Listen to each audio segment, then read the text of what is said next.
Assalamualaikum warahmatullahi wabarakatuh. Dalam kesempatan kali ini, saya akan menjawab soal ulangan tengah semester mata kuliah Bahasa Indonesia yang diampu oleh Bapak Dr. Irfai Faturrahman SPD MPD. Perkenalkan, nama saya Nadia Oktardianti dengan nomor induk mahasiswa 2021111177, kelas 2B Manajemen, Fakultas Ekonomi dan Bisnis. Soal yang pertama yaitu jelaskan berdasarkan temuan mahasiswa di lapangan, faktor apa saja yang menyebabkan terjadinya kesalahan penulisan ejaan, serta berikan contoh kesalahan yang sering muncul. 1. Siswa dituntut untuk menggunakan bahasa mereka sendiri sehingga siswa seringkali lupa untuk menggunakan kaidah ejaan yang sudah ditetapkan. 2. Banyak siswa yang belum memahami bagaimana cara penulisan yang baik dan benar sesuai dengan Pedoman Umum Ejaan Bahasa Indonesia atau yang biasa disebut dengan PUEBI, sehingga terdapat kesalahan penulisan. 3. Kurangnya motivasi membaca yang menyebabkan kosakata yang dimiliki siswa cukup terbatas. 4. Ketidaktelitian siswa dalam penulisan kata, kebiasaan siswa untuk tidak meneliti kembali penulisan yang sudah dibuat, atau yang biasa disebut dengan merevisi kembali. 5. Keterbatasan waktu yang kurang efisien dalam penulisan. Contoh kesalahan penulisan ejaan yang seringkali muncul yaitu 1. Silahkan. Yang benar adalah silakan. Tidak menggunakan huruf H. Yang kedua, antri. Yang benar adalah antre. Menggunakan huruf E, bukan I. Yang ketiga, aktivitas. Menggunakan huruf V, bukan F. Yang benar adalah aktivitas. Yang keempat adalah praktek. Yang benar adalah praktik, menggunakan huruf I, bukan E. Yang kelima adalah nasihat. Yang benar adalah nasihat, menggunakan huruf I, bukan E. Yang keenam adalah resiko. Yang benar adalah risiko, menggunakan huruf I, bukan E. Yang ketujuh adalah peduli. Yang benar, peduli, tanpa menggunakan huruf R. Yang ke-8, izin. Yang benar adalah izin, menggunakan huruf Z, bukan J. Yang ke-9, zaman. Yang benar adalah zaman, menggunakan huruf Z, bukan J. Soal yang kedua adalah bagaimana langkah membedakan kutipan langsung dan kutipan tidak langsung dalam proses pengutipan. Jelaskan dan berikan contohnya. Kutipan langsung merupakan cara mengutip atau menyalin yang sama persis dengan sumbernya tanpa adanya penambahan ataupun perubahan. Terdapat dua jenis kutipan langsung, yaitu jenis kutipan langsung kurang dari 4 baris dan kutipan langsung lebih dari 4 baris. Ciri-ciri kutipan langsung yaitu 1.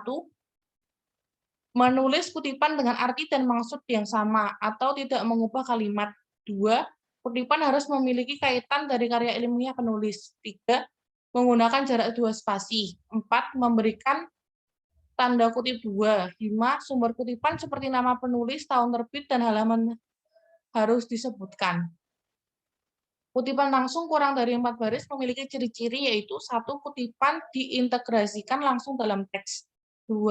Ukuran font dan spasi sama dengan teks lainnya. 3. Kutipan harus diapit dengan tanda petik. 4. Sumber kutipan ditulis sedekat mungkin dengan kutipan, bisa sebelum maupun sesudah kutipan. 5. Sumber kutipan ditulis menggunakan format yang sama dengan daftar pustaka. 6. Daftar sumber kutipan harus mencantumkan nomor halaman atau chapter. Kutipan langsung lebih dari 4 baris. Dengan ciri-ciri: 1. Kutipan dipisahkan dengan kalimat lainnya. 2. Ditulis menjorok ke dalam dari margin kiri. 3. Tidak harus diapit dengan tanda petik. 4. Sumber kutipan ditulis sedekat mungkin dengan kutipan. 5. Sumber kutipan ditulis menggunakan format yang sama dengan daftar pustaka. 6. Dalam sumber kutipan harus mencantumkan nomor halaman atau chapter.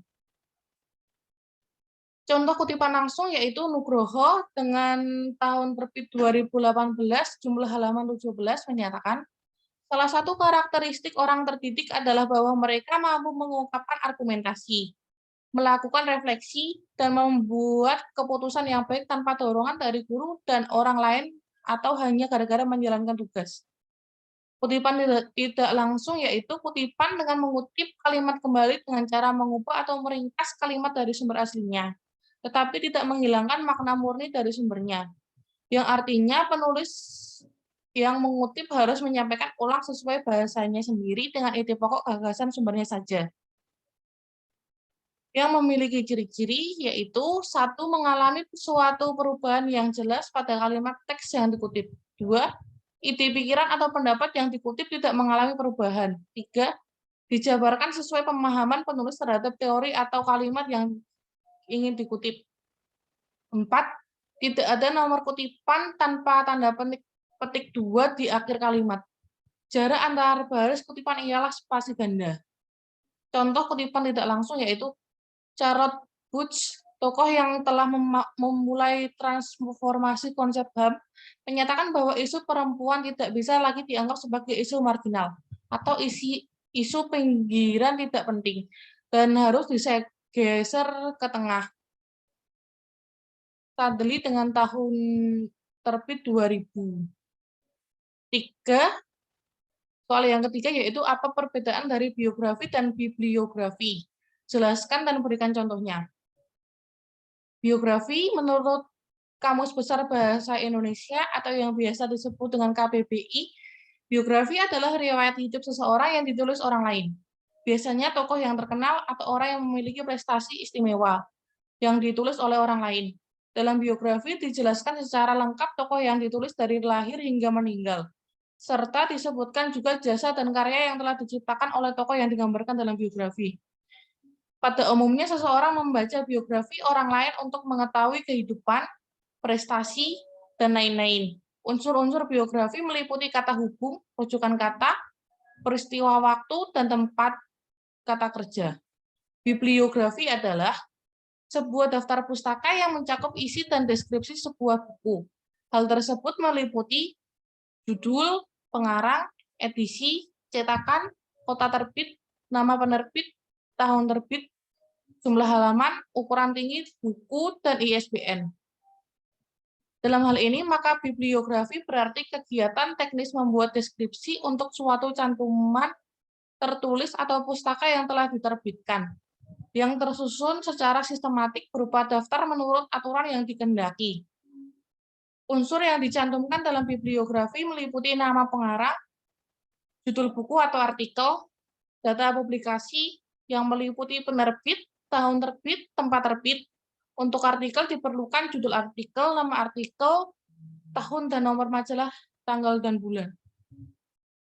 Contoh biografi adalah buku yang berjudul Sang Patriot, Kisah Seorang Pahlawan Revolusi, yang berisi tentang biografi resmi Pierre Tendean yang ditulis oleh Abi Besman. Sosok Pierre Adris Tendean kerap disebut setiap harinya, entah sebagai nama jalan, gedung, ataupun simbol militer. Kisah hidupnya berseliweran di blog dunia maya, baik yang berbasis fakta maupun kisah-kisah fiksi karang semata. Sesungguhnya sosok asli si pemilik nama jarang diungkap lebih detail dalam biografi resmi ataupun literatur sejarah di negeri ini. Saat gugur dalam peristiwa gerakan 30 September 1965, Pierre berangkat Letnan 1, pangkat yang rendah dibandingkan dengan 6 kompatriotnya yang gugur waktu itu. Pierre gugur saat menjabat sebagai ajudan Menko Hankam atau Kasat Jenderal Abdul Haris Nasution. Contoh bibliografi yaitu Mulyati Muhammad 2010 penelitian kuantitatif dan kualitatif, serta karakter kombinasi dalam penelitian sosial. Jakarta, Nadi Pustaka. Nama penulis ditulis paling awal, kemudian diikuti dengan tahun terbit, lalu judul buku dengan format miring, dan bagian terakhir adalah kota dan nama penerbit yang dibatasi dengan tanda titik 2. Soal yang keempat yaitu, apa perbedaan makna antara kata pukul dan jam? Jika dilihat dari penggunaan untuk menunjukkan kata pergantian waktu, jelaskan disertai dengan contoh kalimatnya.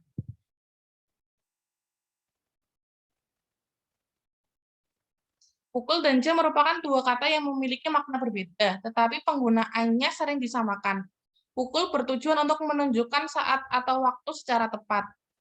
Contohnya, pembelajaran bahasa Indonesia dimulai pada hari Senin pada pukul 8:30 waktu Indonesia Barat dan berakhir pada pukul 11 waktu Indonesia Barat. Sedangkan jam menunjukkan masa atau jangka waktu, atau yang biasa disebut dengan benda petunjuk waktu. Contohnya, jarak tempuh Semarang-Solo dengan mengendarai mobil sekitar 2 jam. Soal yang kelima yaitu bahasa berdasarkan hakikatnya merupakan sistem bunyi bermakna. Jelaskan pernyataan tersebut dan apa kaitannya antara sistem bunyi bermakna dengan penggunaan bahasa. Bahasa berdasarkan hakikatnya merupakan sistem bunyi yang bermakna yang digunakan sebagai alat komunikasi antara individu ataupun kelompok dengan ciri khas setiap daerah masing-masing yang tersusun secara sistematis yang memiliki arti dalam setiap kata. Karena tujuan utama disepakatinya susunan lambang-lambang bunyi yang tersistem dan bermakna tersebut untuk berkomunikasi, oleh sebab itu bahasa merupakan media atau alat yang memiliki fungsi utama sebagai alat komunikasi antara masyarakat pemakai bahasa. Untuk menunjukkan makna dari komunikasi, maka penyampaiannya dilakukan dengan unsur pendukung, misalnya dengan peragaan, ekspresi maupun tingkat emosional sesuai dengan kondisi yang sedang terjadi. Soal yang keenam yaitu mengapa sering terjadi kesalahan penulisan tanda koma. Jelaskan serta berikan contoh kesalahan tersebut. Letak kesalahan tanda baca koma yang paling banyak terjadi di tengah kalimat. Tidak menggunakan tanda koma setelah kata penghubung atau ungkapan penghubung di awal kalimat yang disebabkan oleh ketidaktelitian dalam penulisan. Kurangnya pemahaman tentang cara penulisan yang baik dan benar sesuai dengan pedoman umum ejaan bahasa Indonesia, serta rendahnya minat dan motivasi belajar serta gangguan daya ingat. Contoh kesalahan dalam penulisan tanda titik koma yaitu 1. Wah, ternyata pemandangan di sini tak kalah indahnya. Salah. Yang benar adalah, wah, koma ternyata pemandangan di sini tak kalah indahnya. Tanda koma digunakan untuk memisahkan partikel dengan inti kalimat. 2. Ibu berbelanja keperluan memasak seperti garam, gula, kecap, dan minyak goreng. Yang benar adalah, ibu berbelanja keperluan memasak seperti garam, gula, kecap, dan minyak goreng. Tanda baca koma digunakan dalam perincian ataupun penyebutan bilangan. 3. Wahana itu sungguh menyenangkan, namun cukup berbahaya bagi anak-anak. Yang benar adalah wahana wisata itu sungguh menyenangkan, namun cukup berbahaya bagi anak-anak. Tanda koma digunakan untuk kalimat perbandingan yang memisahkan kalimat yang setara. 4. Jika tempatnya terlalu sempit, kita tidak akan gunakan tempat itu lagi. Yang benar adalah, jika tempatnya terlalu sempit, kita tidak akan gunakan tempat itu. Tanda koma digunakan untuk memisahkan anak kalimat dengan induk kalimat. Yang kelima, Jalan Sentot Prawira Dirjo, Getas Pejaten, RT 4 RW 4, Jati Kudus. Yang benar adalah Jalan Sentot Prawira Dirjo, Getas Pejaten, RT 4 RW 4, Jati, Kudus. Tanda koma digunakan untuk penulisan alamat yang ditulis secara berurutan. Soal yang ketujuh yaitu, apa perbedaan makna dari tanda baca titik 2 dengan tanda baca titik koma? Jelaskan disertai 2 contoh penggunaan tanda tersebut yang benar. Tanda baca titik 2 digunakan pada akhir pernyataan lengkap jika masih dalam rangkaian yang sama. Namun jika pelengkap yang mengakhiri pernyataan, tanda titik 2 tidak dipakai. Misalnya, kita persiapkan perlengkapan berkemah. Tanda titik 2, tenda, ransel, jaket, dan pakaian tidur. Dalam teks drama, setelah kata depan yang menunjukkan pelaku dalam percakapan. Misalnya, Intan, tanda titik 2, tanda petik. Pulang sekolah nanti, kita berkumpul di rumah Yuni ya, untuk membicarakan tema presentasi tugas kelompok. Ahmad, tanda titik 2, wah, maaf, sepertinya aku tidak bisa ikut, ada acara mendadak nih. Anissa, tanda titik 2, terus bagaimana ini? Tugasnya sudah harus dikumpulkan hari Rabu, sedangkan ini sudah hari Senin. Tanda baca titik koma digunakan pada akhir perincian yang bentuknya berupa klausa atau kalimat. Misalnya, syarat penerimaan anggota. Yang pertama, berkewarganegaraan Indonesia, tanda titik 2. 2. Berbadan sehat dan tidak merokok, tanda titik 2. 3. Bersedia untuk ditempatkan di seluruh wilayah Indonesia. Tanda titik dua digunakan untuk pengganti kata penghubung untuk memisahkan kalimat setara yang satu dari kalimat setara yang lain. Di dalam kalimat majemuk, misalnya, satu, kita tidak membutuhkan mobil sekarang. Tanda titik dua, kita ingin menjualnya. Dua, ayah membelikan kita pensil, koma, tas, koma, dan sepatu. Tanda titik dua, jeruk, koma, semangka, koma, dan anggur. Soal yang ke-8 yaitu, jelaskan mengapa sering terjadi kesalahan penulisan huruf miring. Berikan contoh kesalahan tersebut serta dengan pembenarannya. Huruf miring digunakan untuk menuliskan judul buku, nama majalah, ungkapan daerah atau bahasa asing, dan nama surat kabar yang ada dalam sebuah kalimat. Kesalahan sering terjadi disebabkan oleh kurang telitinya penulis, tata bahasa yang tidak tepat, penggunaan tata bahasa yang tidak sesuai dengan situasi, memakai istilah asing yang sudah memiliki padanan dalam bahasa Indonesia, menerjemahkan istilah asing secara salah-salah. Misalnya, Oryza sativa merupakan salah satu tanaman yang kaya dengan karbohidrat dan menjadi makanan pokok bagi mayoritas penduduk Indonesia. Salah sebab kata Oryza sativa merupakan nama ilmiah yang seharusnya cetak miring sesuai dengan penulisan ejaan bahasa Indonesia. Penulisan yang benar adalah Oryza sativa, huruf miring, merupakan salah satu tanaman yang kaya dengan karbohidrat dan menjadi makanan pokok bagi mayoritas penduduk Indonesia. Contoh yang kedua yaitu Surya Sumatri, Jujun S 2005, filsafat ilmu, Jakarta, Sinar Harapan. Salah sebab di dalam daftar pustaka tersebut kata filsafat ilmu menunjukkan judul buku yang seharusnya ditulis menggunakan huruf miring. Yang benar adalah Surya Sumatri, Jujun S dengan tahun terbit 2005, filsafat ilmu yang ditulis miring, Jakarta, tanda titik dua, Sinar Harapan sebagai penerbit. Soal yang ke-9 yaitu jelaskan bentuk kesalahan penulisan konsonan dan vokal pada karya tulis ilmiah. Berikan contoh kesalahan tersebut disertai dengan pembenarannya. Huruf konsonan adalah huruf yang melambangkan konsonan dalam bahasa Indonesia yang terdiri atas 21 huruf, yaitu B, C, D, F, G, H, J, K, L, M, N, P, Q, R, S, T, V, W, X, Y, dan Z. Huruf konsonan dipengaruhi kata baku dan tidak baku, pengurangan atau penambahan kata. Huruf konsonan dapat digunakan di awal, tengah, dan akhir kata. Misalkan pada kata bahasa, sebut, dan adab. Di dalam karya ilmiah masih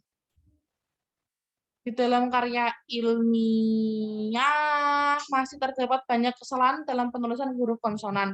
Pada huruf Q dan X sering digunakan untuk nama serta keperluan ilmu, serta pada huruf X yang berada di posisi awal diucapkan dengan huruf S. Faktor penyebab kesalahan penulisan huruf konsonan adalah kesalahan analisis dan identifikasi masalah. Pengutipan tidak fokus ke masalah. Misalnya, analisa penerapan bidang manajemen pada pengusaha UMKM salah. Yang benar adalah analisis penerapan bidang manajemen pada pengusaha UMKM. Contoh yang kedua yaitu Indah tahu jika Caca menyontek saat ulangan bahasa Indonesia. Yang benar adalah Indah tahu jika Caca menyontek saat ulangan bahasa Indonesia. Kesalahan penulisan huruf vokal dapat terjadi karena ketidaksesuaian dalam penggunaan huruf vokal A, I, U, E, O. Kurangnya pemahaman tentang aturan penggunaan huruf vokal. Misalnya, seorang dokter di Kudus diduga melakukan malapraktik setelah ada korban yang melapor. Salah sebab penulisan praktik yang benar menggunakan huruf I bukan huruf vokal E. Sehingga kata yang tepat adalah malapraktik. Kalimat yang benar adalah seorang dokter di Kudus diduga melakukan malapraktik setelah ada korban yang melaporkan. Terima kasih.